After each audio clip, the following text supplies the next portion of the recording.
This podcast is brought to you by Rebecca Cassells of the Rising Dawn series. Do you like violence? Do you like smut? Are you tired of the stereotypical novels of werewolf romance out there and want something a little bit different? Then pick up Sparked Revolution, Book 1 in the Rising Dawn series by Rebecca Cassells. Available on Amazon, in Kindle, and paperback. You too can become a sponsor of Stories, The True and the Fictional by heading on over to buymeacoffee.com/STTATF or follow the link in the show notes.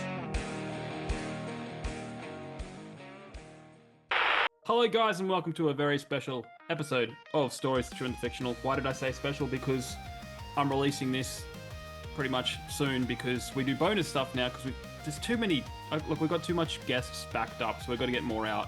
And this guest is really awesome because he's got a really awesome premise to this book and a really awesome reason why he's doing it. But before we get to that, Ryan, how you going? Living the dream. Even though I'm late, I'm living the dream. They don't know that. Well, now they do. I'm quite honest with our people. So, yeah, no, doing well. It's been a pretty crazy morning here. So, yes, but I am on board and ready to go. And yes, still living the dream. Excellent. Well, check out our sponsors, Rebecca Cassells, Martin Kearns. Check out my book, what's behind there? Ancora is out now. Get it. It's good, apparently. It is really, really good. I can contest because I have read everything. I have read it, so it is very, very good. Yeah. And, yeah, depending when this episode drops, last episode probably, there's a big spiel. We did a whole segment on spoilers, so go back and watch that and avoid the spoilers. Or, like Amy Cormack said, go in and he doesn't care about spoilers. Oh, don't you mean I did a whole spiel on spoilers because I think I was the only one asking questions? That's it. Because I want to know everything and everything now. Yeah. All right, let's bring in our guest, Easton J Thomson. Thank you for joining us. Happy to be here. Thank you for having me. Yeah. It's going to be great. We have a million questions, but first, the most important one, who is Easton J Thomson? Yeah, so I am a debut fiction author. So I'm currently getting ready to release my book, Song of the Broken, The Sundering. It's the first book of a series of 4 books. And me and my wife are doing it together. So I'm the writer, she's the editor. And the premise of the book is Vikings. Do I have to worry about censor words? No, not at all. Let's. I'll put a disclaimer at the start. If you've got your kids listening, guys, this is probably going to be a pretty heavy episode. Block their ears. Yeah, there you go. So Vikings who hunt pedophiles. That's what this book's about. So it's about Vikings who hunt pedophiles. And the goal of this book is to bring the conversation of child abuse and human trafficking to people who don't have any experience with that. A lot of us who are lucky enough to not have ever had any of that in our lives, it becomes a bit of a hard topic, something that's heavy, and it's just not on the forefront of our minds. But the problem is, for us to really find solutions to these problems, we have to be involved. And so this book aims to bring people into the conversation and kind of give a platform for people who don't have any experience with this stuff so that they can have some stuff to talk about. Cool. Yeah, no, it's going to be a heavy episode. I can guarantee it. But before we I really like that premise because not only are you're getting a story out there, you're putting across a really important message that I think that everyone needs to know about. So I've got a lot of respect for that. Thank you. And it's good. It's a good book. It's first and foremost, it has to be entertaining. Every book that we sell, $1 will be donated to Lantern Rescue, which is an organization. I believe they work internationally, but I think they're actually homed here in the US, but they do operations all the time. And I had a great opportunity to meet with the lead of marketing over there. And so we're working and doing this project together and they're helping me out. And it's fantastic. So the more that we can get this story out, not only will we have an impact on culture, but we'll raise some money for the kids. Definitely. Very, very honorable. Well, before we get serious, we're going to have some laughs, okay? We do have icebreakers, just to loosen us up. This is going to be like a Bill Lawrence episode, Ryan. Yeah, I think so. We're going to be laughing and then we're going to be crying. Yes. It's like going to the rapids. Yeah, that's it. Gotta ride the rapids together. All right, are you ready for the icebreakers, Easton? Sure. What do you? I have it down. Have you gotten your Viking axe ready to break the ice? Oh, not with me. It's in the other room. I have two of them. You can't summon it like Mjolnir? No, I can't. I wish that'd be so cool. Like Stormbreaker. Yeah. You want to go first, Ryan? Do you want to ask the first one? Yeah, I'll go first. Okay, so I'm going to set the scene for you first. Now, we live in a perfect world. There's no war. There's no, everyone's kind to everyone. There's no real crime or anything like that. Given that we live in this world, if you could get rid of one thing, what would it be? I would. So I don't know if this is gonna be relatable to your audience, but Arizona is hot. It is a hot place. Like it's 120 degrees during the summer for days and days and days and days and days. So my wife and I were talking about it. If we could get rid of one thing in the world and we can't be serious, I was gonna say make Arizona colder. Make it colder. Get rid of the heat. Like burn. You just burn alive. You just, you get to the point where you go home and it's just hot. The AC is running full blast, but only goes down a few degrees. So you just kind of get the fans on you, strip down, and just go, cool me down. Yeah. No, I could agree. That's what I would do. I would make Arizona colder. Yeah. We're in Australia, man. It gets hot. How hot does it get there? Well, I'd have to do the math because we're not on Fahrenheit, we're on Celsius. No. I think generally our average summer, you're looking at probably about there are some days where it gets to 45, 46 degrees Celsius. Now I don't know what that is in Fahrenheit, but that gets quite warm. 49 degrees Celsius is Arizona. Probably. Oh wow, there you go. But yeah, so you're up around there. Yeah, so that's hot. We do have some 50s sometimes, but that's out west. Yeah, she gets hot, man. But yeah, I think a dry heat is always better than when you got the humidity. Like the humidity will kill me. Yeah, humidity is the worst. You just walk outside and you just drop sweat. Some days when it's like I'd happily have 49, 50 degree day dry heat than like a 39, 40 degree humid heat because you're exactly right. You go outside in the humidity and it's just disgusting. Absolutely disgusting. So I'm on board with that. Get rid of all heat. Just make it cold all year round. Make it a nice tropical Hawaii weather, 70 degrees year round. I'm on board with that for sure. Excellent. All right. Question number 2. What is something on your bucket list? I want to travel to Scandinavia. That's what I want to do. Yep. That's where my family's from. So we're a few generations removed from there, but I want to go back to Denmark and Norway and see the towns that my grandparents and great-grandparents lived in. That'd be cool. It's expensive to travel, but that'd be freaking cool. So, that or wrestle a grizzly bear was my number 2. Wow. Nice.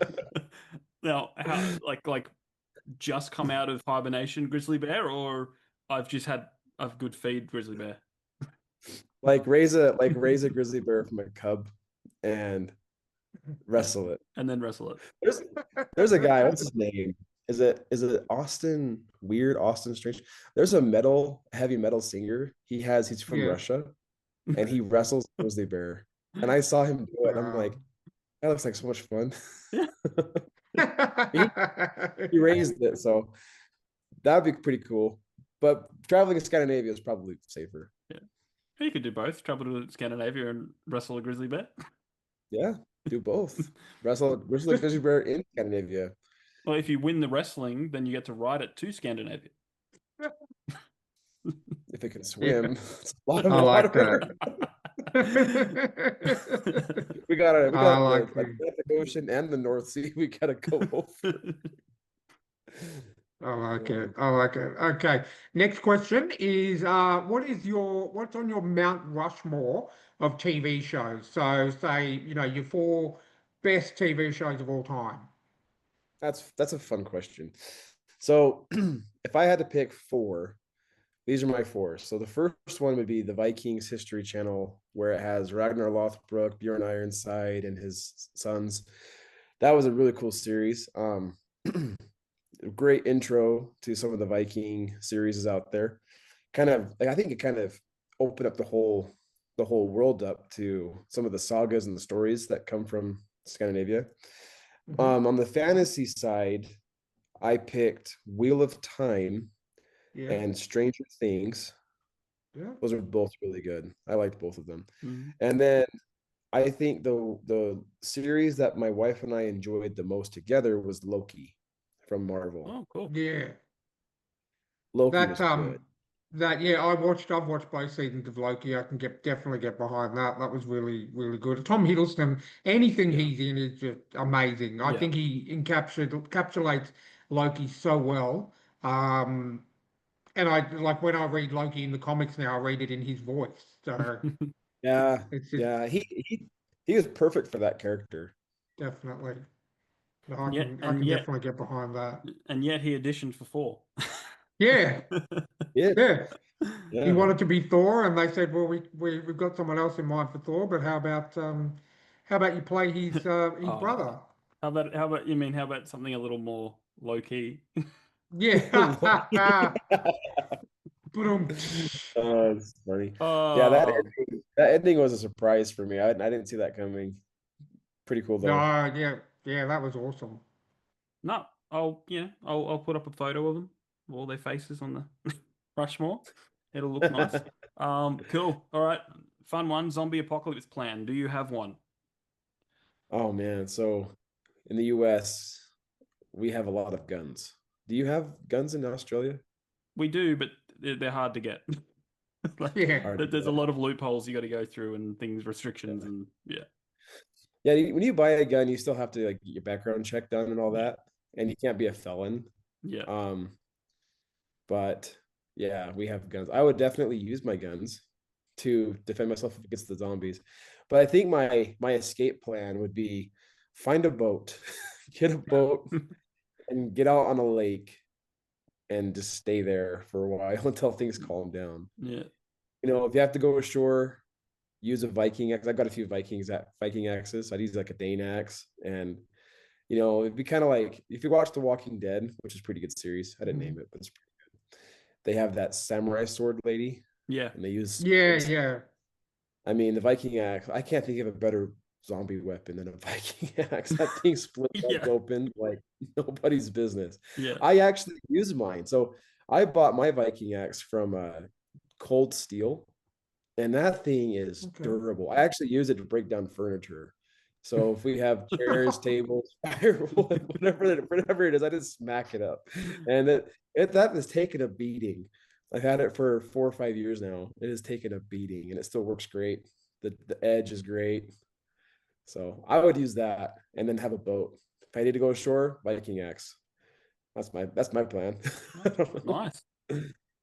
I like it. I like it a lot. Now, I'm pretty sure I'm going to know the answer to this next question, but um, so do you remember you're probably familiar with the movie Bill and Ted? You know, Bill and Ted's Excellent Adventure, I had to look it up. Keanu Reeves. Oh, I had to okay, look. Really? okay, Keanu Reeves? Yeah, yeah.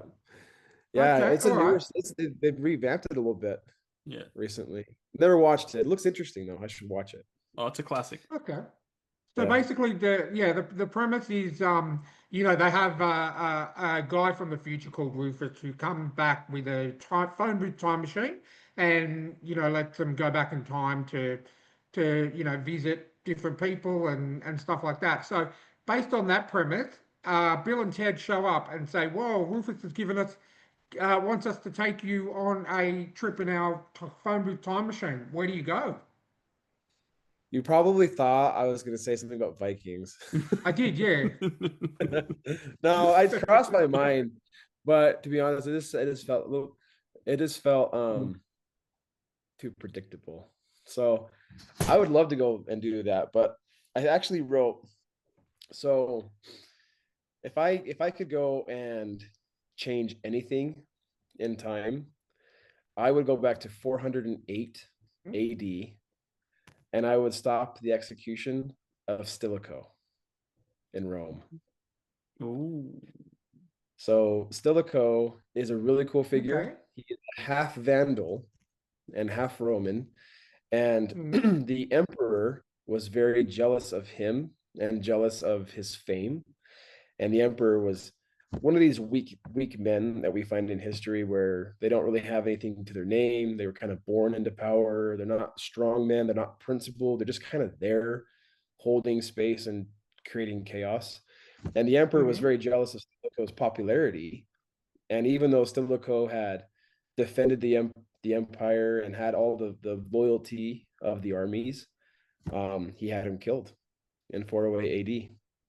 And it was a key decision that directly impacted the empire, because within just a few years after that, Rome was sacked. And a lot of the people that sacked Rome, some of them were actually used to be in the service of Rome, but they were barbarians who were loyal to Stilicho. That's very Kind of interesting. specific. Yeah, not only would you go back in time, but you'd actually affect. I don't think we've had anyone who actually said they want to, you know, they actually want to affect the Yeah. outcome of the future. So that's pretty awesome. Pretty cool. If okay, so this is my less serious one. If I could go and do something less serious that benefited me directly, I would go and meet Mansa Musa. Mansa Musa. In 1324 AD, he went to Mecca, and he was so this is the empire. This is the emperor of the Mali Empire, and he went to Mecca, and he spent so much gold in Mecca that he inflated the price of gold where it wasn't worth very much anymore. Did that to Wow. Mecca. So if I could do anything, I would go meet Mansa Musa and be like, hey, do you want to back my Kickstarter for me? And then I would explain all the good things I'm doing. You want to back my Kickstarter for me? Anyway, that was my second answer. Yeah. You just ask him for gold. Hey, can I have some gold? And he'd probably go, sure. If you're in the right place at the right time. Look at this. I have a banana. Do you know what bananas are? Here you go. 10 pounds of gold, please. Yeah. Have you ever seen a coconut? Here's a coconut. It's like those. I can't remember. I don't know if it was Stargate. I think it probably would have been Stargate, and they traded him a gun for something, and the gun's like bang, and he's going yeah, and he's going, oh, it's going to be really annoyed when he realizes he's going to run out of bullets and it's not going to work anymore. And they go bang, bang, bang, bang, bang, bang. You know, they didn't give him any clips or anything. He just gave him a gun with how many. Better get out of there. Yeah.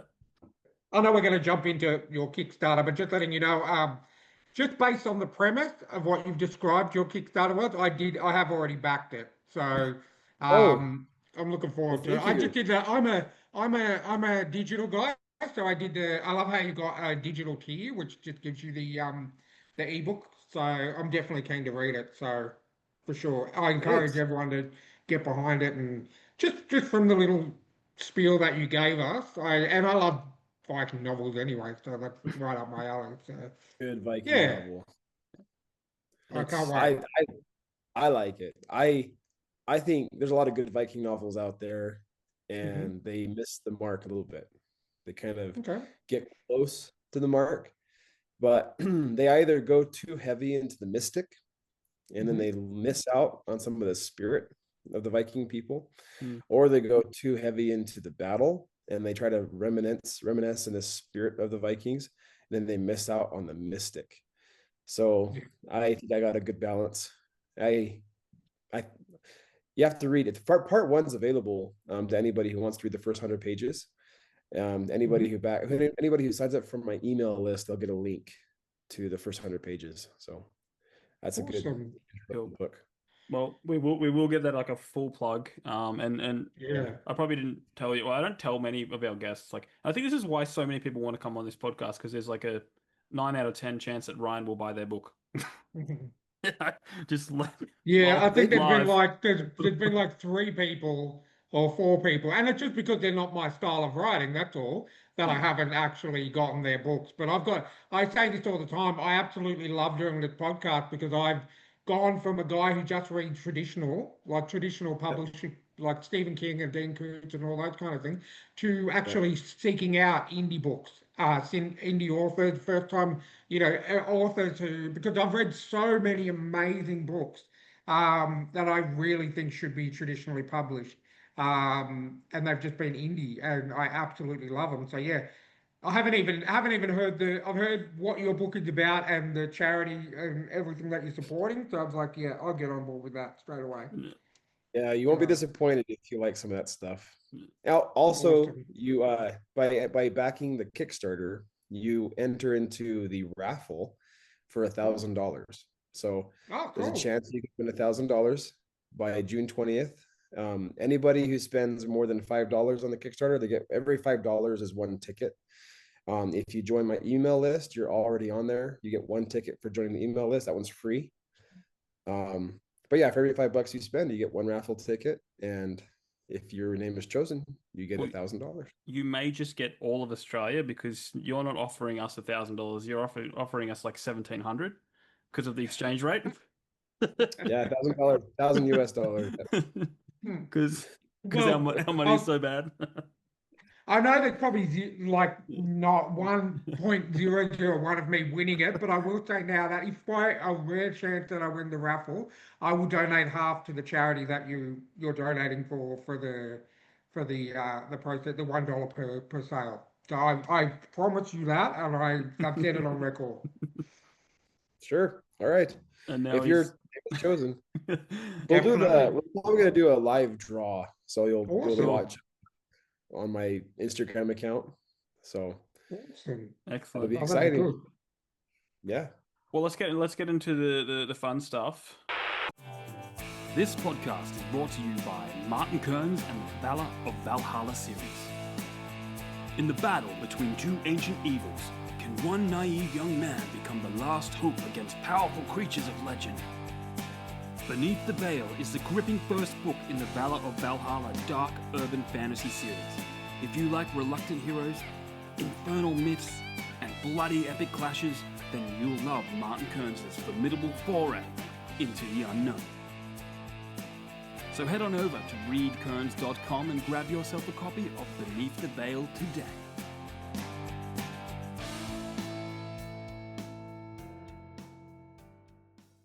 Tell us how writing, like, is that something you've always done, or is it something you just decided to do later in life? I've always been a fan of fiction. I've always been a fan of stories. So even from a young age, like doing horseback into the brush, I guess is what you'd call it, up in the rural canyons in the Rockies is where I grew up, and riding horseback, doing working on separating animals, and they'd be up there and we call it a permit. So we would rent land up there and let the animals graze, and we would camp out there for a couple of days, come home, and then if they got if there's a problem, we had to go get the horses and go up there. So I was up there quite a bit. And whenever we had a campfire, we were over there overnight. I had four older brothers and my father. And one of my favorite things growing up was just listening to the stories about men being men around the campfire. Mm. It was freaking awesome. Like my great grandfather, he was 14 years old when he was watching cows and sheep on his own. He had his own little, gun, and he had his own horse, and he was 14, just doing it by himself. I'm like, and there's a few times he had to shoot bears. I'm like, holy cow, that's crazy. But I had never had it that crazy. But I just love stories like that. And I really enjoyed when history or when fantasy exemplified some of those stories. So I've always been a big fan. And that brought me into my love of fantasy and D&D, which is where my writing started. Nice. Yeah. Awesome. Yeah, we're big D&D lovers too here. So we love our Yeah. fantasy, and we get together once a month, and we've got a really good GM or DM, whatever you like to call it, who has Yeah. he's got a really good imagination. So we definitely have some good sessions. So I can definitely agree on that too. Mm. Fantasy and D&D is pretty much what we grow up on. That's the good stuff. You gotta Definitely. have a good DM, a good we actually go back and forth, DM or GM, not a big deal, but they've got to be able to think on the fly Yeah. and Yeah. come up with stuff and then make it work later. That's a good DM. Yeah. Oh, definitely. Considering most of us completely divert from his written story, he said that multiple times that he has Hey all of Dan, his whole other story laid out, and then we just completely go the other way. So yeah, he's definitely good at thinking on the fly. Yeah. yeah. That's No, I awesome. loved it. I think just creating characters was the funnest thing for me as a DM because I I DM'd a lot. I also played as a player, and whenever I played as Mhm. a player, I loved writing the backstories, and I Mhm. wanted them to sound like masculine and barbaric, or they were like the Mhm. Knight Templar type of guy, or but having a cool backstory that matched with how they presented themselves in the game. That type of expression was new to me until I discovered D&D. Then once I realized I had this skill, I got into writing pretty quickly after that. Yeah. Awesome. Oh, that's really good. I like that. So, Yeah. so what came first, like the cause that this book is like about? Because obviously there's a cause behind it and what you Mhm. want to support in that. But like, were you thinking about writing a book first, or were you Yeah. thinking about supporting something big and then getting into the book? Like, tell us Love about the that. process. I was going to be a writer before the cause came. So I was thinking about writing a book. I had started a book and it was a cool idea. I was branching. If you guys are familiar with D&D 5e then? Yes, yeah, fifth edition. Yeah. Yeah, Fifth edition. So Yeah. you know how some of the dragons, the metallic dragons, can turn into people? They can yep, polymorph. Yeah. Yeah. So I was writing a book about this hidden race called the Watchers, and they're dragons, and they can turn into people and be like these really powerful mages and warriors, and they're kind of like Spartans. And they were fighting against. And I was writing this book. It sounds interesting. I was writing this book out, and then I just got a huge writing block, and I kind of lost the purpose of it. I still have it. I'm probably going to finish it later, and I bring it back into the series that I have now. But I think this book needed to come first. yeah, And when I got more familiar with the human trafficking aspect of what's going on in our world, yeah. um, I started to think. Well, actually, I went and watched the movie Sound of Freedom. I was gonna ask you about that. Yeah.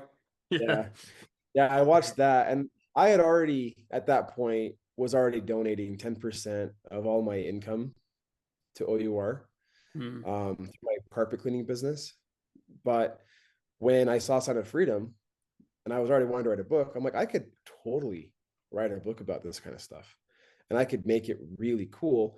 And I could do it in a way where it would bring people into the conversation yeah, because people like characters like Thor. They yeah, like characters like Spider-Man. They like characters like Iron Man, and the comics did a great job. And so and fiction does really well. Like Lord of the Rings does really well. Harry Potter does really well. People like fiction. If I wrote a fiction story where the dark magic of the story was layered with human abuse and child abuse, which is realistic to mm, our world, I could really make a realistic fictional story. And once I had those dots connected, it was a no-brainer, and everything came pretty quickly after that. Yeah, I was going to ask what essentially got you involved with the cause, but obviously, you Sound of Freedom was actually an amazing moving Yeah, movie. I really enjoyed that, and I think it has brought to light a lot more. It mm, has put the spotlight a lot more on yeah. the trafficking issue in itself. And did you know the story behind them making that movie? Like what happened while they were making that movie? I know some things, but what were you thinking of? Because well, apparently Jim Caviezel was like his wife didn't want him to go and film in Colombia and all that stuff, and so Yeah, they said, um, I think the director said, "What if we get 18 former Navy SEALs to come with you, or 16 or something like that?" And then she said, "Okay." And then they slowly, periodically started disappearing from set. And there's only four left there. And Oh apparently, my. they got approached by someone trying to sell them kids, and then they went off and saved 200 kids while they're filming a movie about, about the topic. Wow. So it's just like, Really? so I'm like going, is that the next movie then? Because how awesome would that be, That was a pretty cool movie But right there. but yeah, because I saw an interview with Tim Ballard. I think it's Tim Ballard, the guy who was the movie's Yeah, based on. Yeah, and apparently while they're filming it, they saved 200 kids. that's Wow, amazing. It's just like that's that's so epic. insane. I love that. Yeah, but It yeah, just that makes it just makes the movie more powerful, yeah and the cause more powerful than yeah the fact that people like, because I know people who watch movies based on true stories and they're like, oh, it's not as bad as it is, and that clearly shows that yes, yeah it is yeah as bad as it is, especially when it comes to children. yeah It just, I mean, I think that's what will do well for you on this book. Not only is it obviously a well written, I mean, I haven't read it yet, but I'm assuming a well written Viking tale, but um, I don't think the only people that like people who traffic and abuse children are the people that traffic and abuse children. The rest of the yeah world wants to see them all dead, me personally. But so I think Yeah, that is a great, great, great thing to do yeah to bring awareness to that particular issue. I mean, the more awareness you get, the more people are going to invest in it, and yeah hopefully we can put a stop to it. yeah. I can definitely tell some suspect people when I tell them about my book. yeah They either get really excited about it or they're like, I don't know if I like that. And I'm like, well, why not? Because that's kind of Yeah, a red flag exactly. for me. Why don't you yeah. like that? I mean, I I don't care if it's a book about Barbies. If you're and trying to help somebody, that's a it's great idea. it's a brilliant way of you're just going to get a lot of good reviews because then people, oh, it's crap, and Yeah, you're going to be like, why? Why yeah, is it exactly. crap? It's Might happen. yeah, no, I I'm not a professional writer, but I'm a professional no. DM. Yeah, In my Yeah, no. Well, yeah. I'm I'm I I'm I'm not a professional writer either, and I'm on my third book. I've started writing my fourth book, and I've never yeah, had classes. I didn't pay attention in school. Um, yeah. I just you learn by doing. You just Yeah. and this podcast has just opened me up into a whole new world about Mhm. I'm learning different journeys to how writers operate, and I'm just like a free course in writing for me. Mm. I love that. Yeah, Learn by doing is so powerful. yeah, There are so many things in my life where I learned by doing, yeah, you know, it's amazing. And we've had a lot of help. So when I started writing, there's so many things I could talk about. But when I started writing, we need to get some beta readers. So the book is written in 7 parts, and every part has 7 chapters. And Okay. that's very important. So you're going to notice that some chapters are extremely long, like yeah, 8,000 words long, whereas other chapters are like 3,000 words, which is like the average size of a yeah, chapter is like 3,000 words. But I won't break that because it's important for the story. It's important for the magic yeah. system that it has to be 7. Um, and so we were giving our parts out to these beta readers. We needed to have a beta reader team. And so we put out an application through social media. We had like 80 people apply. We picked 20 of them based on their credentials and like their Instagram and how active are they. And we got one of our beta readers named Justin, and he's written books. He's also helped editing, and he's been phenomenally helpful. So he's helped me sharpen things. He's helped me fix stuff. Extremely helpful. We also got some people from Iceland and Scotland, which Awesome. helped me with dialects, Yeah, because that's Mhm. important, and helped me with cultural things. So I feel like God put a lot of people into my path to yeah, help me out with Yeah. this. So yeah. Well, I think he's got a real big issue with what's going on. Yeah, Yeah. I think so you know. too. I got an inkling. I got an inkling. Yeah. Well, what? Look, we don't have a lot of time, but why don't you tell us about the story itself, some of the characters, bit of the plot, just, pull people in so they can, get that Kickstarter going. Yeah. So the book is written in 7 parts. 4 of those parts are for one character, 3 of those parts are for another character. Ivar plays the biggest role in the book. He has 4 parts. He is a little boy, 11 years old when the book starts out. And then after a series of unfortunate events, he finds himself in the backwoods of Frostheim in a mountainous area by himself, taking care of his baby sister, who's only a few weeks old. Wow. And he's caught well aware from civilization, and he has to figure out how to take care of his sister. So that's the beginning of his story.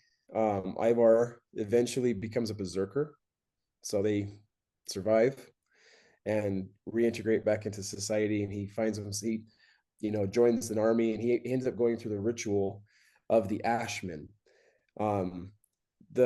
In Scandinavia, they have different berserkers. Like berserkers common, but they have different types of berserkers. So they have the Ulf Hednar, and then with one person I talked to who lives in Norway, his village has a tradition where they have a third type of berserker called the Bloodjager, and the Bloodjager is based on the raven. So if you read the sagas and you see ravens, sometimes ravens just means the Bloodjagers, but they were very secretive.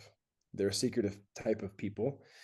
So these are all shamanistic warriors. And when in my book, these warriors are all called Ashmen. So either you're a berserker, an Ofednar, or a Bloodjager. If you're any of those, you are a type of Ashmen. You have to go through a ritual where you challenge the animal. And then if you succeed, you die with the animal in fire. And then you are reborn from their ashes, and you have these mystic powers. So Ivar becomes a berserker where the Jotunbjörn, this giant bear, lives inside of him, giving him massive power. And because of his experiences with his sister, he tempers that rage, and he has a really soft spot for kids. So you have a berserker who is extremely sensitive to kids and extremely loving to kids, and then he finds a pedophile ring, and then you can probably fill in the gaps after that. So you're gonna have a bit of a John Wick situation. About to say that, yeah. And I don't know if I can't personally think of anything off the top of my head of anything more satisfying than a berserker taking down a child trafficking ring. Yeah. So yeah, pretty that's cool. awesome.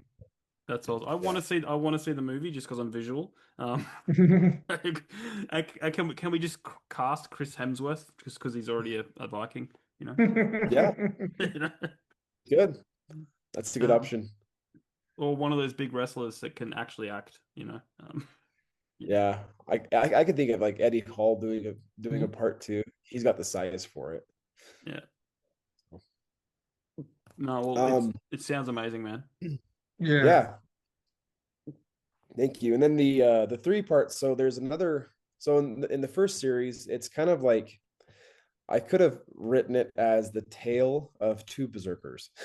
Yeah. So there's a few Ashmen that are main characters, but the 2 main characters of the first series, they're just berserkers. Yeah. And a lot of that is because I was emphasizing the spirit of the Jotunbjörn being both powerful and protective. So you travel further south to a land called Tabalta. Tabalta is a lot like Scotland. It's wet, it's rugged. You have Highlanders there who are a mixture of Southlanders and Northmen. And you have the secret tribes of the Iceni that live there, where you find the Woad warriors. And in Tabalta, you have the king who is preparing for war against the Romulians. The Romulians are this huge empire of people, and they all have their own different powers. So you go to Frostheim, the Vikings, they oh man, this is so much. So the Ashmen are a minor magic system. I'll just start that right now. So for the listeners, the Ashmen are like a minor magic system. Think of like Harry Potter, and you have potions. The Ashmen are like the potions. Yeah. And and then you have the main magic system, whereas you have the wand.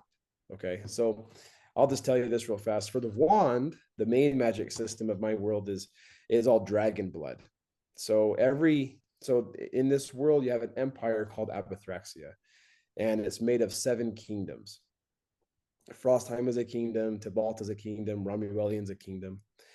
And then before the fall, there's a big fallout 1,000 years ago. They all made up Abathraxia, and then the empire broke into 7 kingdoms. For Frostheim, nobles who are born, they might be able to awaken the dragon blood in their body. And if the dragon blood awakens for somebody from Frostheim, they get the power, the strength, and the durability of a dragon. So think about like a character in D&D, basically their strength becomes 30, and their base natural armor becomes 18. So that's their base. Pretty strong people. For Tybalta, if the dragon blood awakens in the blood of the nobles of Tybalta, they become Selkies, where they can control the water. They can breathe underwater, and they can control the water. For Romuellians, they have, if the dragon blood awakens within the nobles of Romuel, they become Velkin. Velkin means they can change the appearance of themselves, kind of like Raven from X-Men. Yeah. The cool part is they can also change the appearance of other people. So the dangerous thing, and this is why Romuel sucks, is they can literally take entire armies and just bring them into other countries, and they will never know, because they are hidden and they are changed, they're disguised by the Velkin.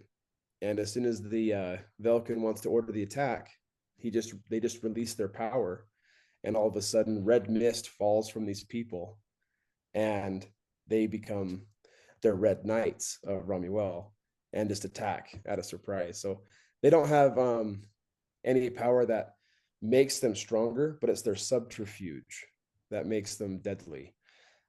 That's a lot of information. It is. I'm realizing we probably will need to get you back on, because there's so much to unpack here. Digest there. So reach out again, man. In when it's closer to did you say it's coming out in August? Is that what you're aiming for the August? Yep. Book release itself? Book release. You can find it on Amazon in August, but it's better if you get the Kickstarter, because in the Kickstarter, you get, if you pledge to a higher tier, you actually get 4 bonus stories, which provide different alternative POVs from other main characters that give you insight to the story that other people don't get. That's awesome. So wow. I can And see. is this the, obviously to me, I can't remember if you mentioned, but to me it sounds like the beginning of a series. Do you have other books planned? So the first 4 books are completely outlined. Wow. So, but my whole goal is to get 28 books. So I will eventually write that. How fast? I want to get it done in 10 years. Depends on how successful it is. Yeah. Because if I have to work alongside writing, it's going to take a little longer. But if I just go full-time writer, 10 years is no problem. But 28 books will complete the archive of the Fallen Stars. So you're gonna get yourself a Jack Reacher series, because there's so many Jack Reacher books, Yeah, the beautiful thing though is for people who don't want to read 28 books, like I like the long series. For other people, the first 4 books is a complete series, so you don't have to keep going. You don't want. So you're gonna kind of do the comic book thing and do arcs, like that kind of arcs. So you can jump on a particular arc and read through. Yeah, cool. Yeah. Awesome. No, that sounds good. I can't wait. Like I said, I've backed the digital Kickstarter, so I can't wait to get my copy and get stuck into it. It sounds really awesome. Yeah. Email me your questions, email me your responses. I'd love to hear it. Um, the dragon blood magic comes from. So I based off I got really inspired from Lord of the Rings. You know how they have a Hmm. Iluvatar who has the songs. Yep. The god that created this world, he has 21 songs. Wow. Okay. And 1,000 years ago, the Abathraxians were ruled by high lords who were also dragon riders, and they each had access or power through three of these songs. When the high lords fell and were destroyed, their posterity maintained some of that power, which is where you get these nobles, these dragon-blooded nobles. The only thing is these nobles only get one song. So Mm. that's why you get, if you have a high lord, you get three songs. If you only have a noble, he gets one song. And So that's the main. we mentioned this off recording, but yeah, your wife did an amazing, an incredible song for it. Has she written all those other songs as well? No, no, Yeah. no. Just the lullaby. Just a lullaby. Lullaby. The songs, yeah, the songs aren't like the 21 songs like of the All Father Yep. or like the equivalent of Iluvatar. They're not songs that you can sing. All right. They're songs that exist in the universe. Yeah. So for like the Song of the Dragon, when you hear the Song of the Dragon in the book, it's a hurricane of wind, All right. a Yep. roar, drum beats, the trees fall apart, and it's like this cataclysmic, universal, natural power that starts to erupt in the metaphysical world. So, and then you wake up and it's not, Yeah. chaotic, but you Yeah. heard the song, Yeah. and that's kind of how the songs come to play. So let's just ask this question. All the Viking stuff, like how did you get into all the history in that? Is it like one day you just got really interested in, or is it because I think you mentioned that you come from Scandinavian bloodline? Is Yeah, that part of it? Is just your family history? yeah, yeah. That's definitely part of it. So my ancestor, if I go to familysearch.com, we've got a lot of our family history filled out. I've actually been able to trace my lineage back to Ragnar three different ways, Oh, um, on both my mom and my father's side. Always through Sigurd, though. So mm, Sigurd Snake in the Eyes is my ancestor. Um, the cool thing about Vikings that I love history in general because yeah, I just like cool warriors and yeah, people doing cool things. Like Leonidas is super cool. Like Mm. Alexander the Great, Julius Caesar, those yeah, guys are cool. Genghis Khan, yeah, he was a villain, but he did some cool things too. yeah. Um, like I kind of enjoy that. When it comes to Vikings, the reason I chose Vikings, I was always interested in Vikings, but the reason I chose them is because when you look at Spartans, you look at samurai, you look at the Prussians, you look at these people, they were all great warriors, but they came from military academies. They were professionally trained. Mm, yeah, When you look at the Vikings, they were first and foremost farmers and tradesmen. Yeah. They weren't, they didn't have any military academies. They just kind of learned as they went along. And because of their passion, their energy, their strength, they made a huge mark on history. And the reason I chose Vikings is because right now, when we're fighting child trafficking and these horrible crimes against humanity, we need fathers to stand up. mm, And even though they're not trained in military academies, we need them to stand up and realize they have power and to start speaking out and standing their ground on these mm, issues and stop being embarrassed to be a man. yeah, 100%. Definitely. 100%. Um, yeah, well, let's talk about the art because Ryan always likes to talk about the Mm. art. Because you got some Definitely. epic, epic art there. I Um, know that was one of the first things that I noticed when I went onto your website. I come from, like, I read a lot, but also when I was younger and still now, I am a massive comic book nerd. I read all Marvel, all DC, all Image, pretty much everything that I can get my hands on. So when it comes to art, obviously that's one thing that I'm gonna fall to. So, did you design that yourself, or did you contract out someone to do the cover? I contracted out. I gave them pictures of what I wanted, and then they Yep. drew it for me. Got it all That's done. cool. So yeah, if you get the hardback, the hardcover, there's a dust jacket that's reversible. So Mm-hmm. the main cover that you see that everyone gets the standard cover is going to be Ivar and his little sister Dangel, and she was the one that he had taken care of in the woods in the mountains. The other dust jacket, reversible, is the Baldwin, who's the other berserker into Balta, Mm-hmm. and he finds and adopts a little boy off the street named Pick. And so you actually see that interaction of him feeding bread to his little boy, and he's about to adopt him to be his son. So Okay. pretty cool. I really, really, really like that artwork. But do you think you'll use the same person or the same group of people for, the rest of the book that you do? I like, yeah. So I use Dragana. I think it's Nick Kolik, but Dragana, I Mm-hmm. know her name. She's from Serbia. She did a phenomenal job, and I would not have a problem using her again. Mm. She was very affordable, very affordable for me. So Yeah. I had a Well, few. yeah. Go ahead. Sorry. Oh no, Oh, I was going I to say I think by using the same artist, and I've in a few people that we've spoken to, it gives the covers that you can tell that they're part of a series without even needing to read the back. I yep. think that's a really good way to purvey that by using the same artist. But obviously, I'm not the one making the decision, but I think that cover is probably one of the better ones that I've seen. It really Oh, good. jumps out and really grabs you. I think they did a really good job on that cover for you. Thank you. Thank you very much. And I really appreciated it because when I was asking people from the US to be artists from online and people from the US, I was asking them to draw out these Vikings. They came back looking not Viking. They Mm. kept looking, they did not look manly enough. I'm Yeah. like, what? Have you never seen a Viking? Yeah. Yeah. They're popular. Yeah. Go look. What do they look like? Go find them.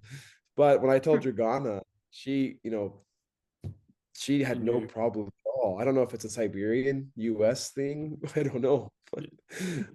But she did a phenomenal job. Very happy with No, her. And it definitely it really grabs me. Like it grabs you and you're just like, yeah, Mm. I definitely want to read this book. And that's what the cover does, to draw the reader in. And then obviously then it's your job to keep them interested, which I have no doubt, I'm pretty sure you would. Because of just even hearing you talk about the book itself, I can hear the passion come through. So I'm really excited to read it. Mhm. it's a great book. Yeah. It's a great book. It's cathartic in a way, Yeah. you know. So Yeah. Well, we'll definitely get you back on. I'm running out of time because I gotta go do a bit of work after this. Um, I have a long list of questions, but I yeah, can't. that's I gotta randomly pick one. Uh, no, but just just plug this Kickstarter for us. Tell us all about that. Any yeah. information you want us and our listeners to know about to where they can support you and all that stuff. Let us know. Absolutely. So you can find me. My name is Easton J Thomson. That's Thomson. You can find me on TikTok. You can find me on Instagram. I'm also on Facebook. You can find my Kickstarter by going to Kickstarter.com. The book name is Song of the Broken, The Sundering. But if you just put broken, you should be able to find it. The wonderful part is if you back the Kickstarter at $10 or if you back the Kickstarter at 35, whatever it is, every $5 you spend, you enter the raffle to win $1,000. And we really deeply appreciate anybody who's willing to back the Kickstarter. We're working with Forest Lang and Lantern Rescue on this project. So there are options to donate books to survivors. Every book that we sell, not the ebook, but every physical copy of the book we sell, we will be donating $1 to Lantern Rescue that will go directly to their organization and help them to perform more operations in rescuing kids and bringing them home safe. That's awesome. That's a awesome cause, guys. Like I think I'm gonna Yeah. Even though I'm not working at the moment, I think I'm going to jump on the Kickstarter too. I'll put the link down in the show notes. All Easton stuff will be there. Please check it out. We will have him back. Yes. I'm putting it in. I'm locking it in. Future time. Thank you so much. Probably closer to release, I reckon. And we'll do a full deep dive, epic episode. Yeah, but thanks again, Easton. It's been fun. Thank you so much for having me. And I promise the book explains the magic system a lot better than I did. Because I bring it in slow. It builds on. It doesn't take a rocket scientist to read this book. It's very easy to read. Yeah. And you've got more pages to tell people how it works and all that stuff. Because instead of a short little interview, you know. Oh my gosh. And what's so fun is as you go along in the series, the magic system is going to get deeper and deeper. Like we're going to go into runes and going into song stones, and it's very fun. Awesome. Well, guys, thetrueandthefictional@gmail.com if you want to reach out. We do have a long list of guests, but I'm going to start shifting them around and stuff like that because we've got way too much interest. But yeah, thanks. If you want to throw a few bucks our way, our Buy Me a Coffee is down below as well. And yeah, we'll catch you next time. See you next time.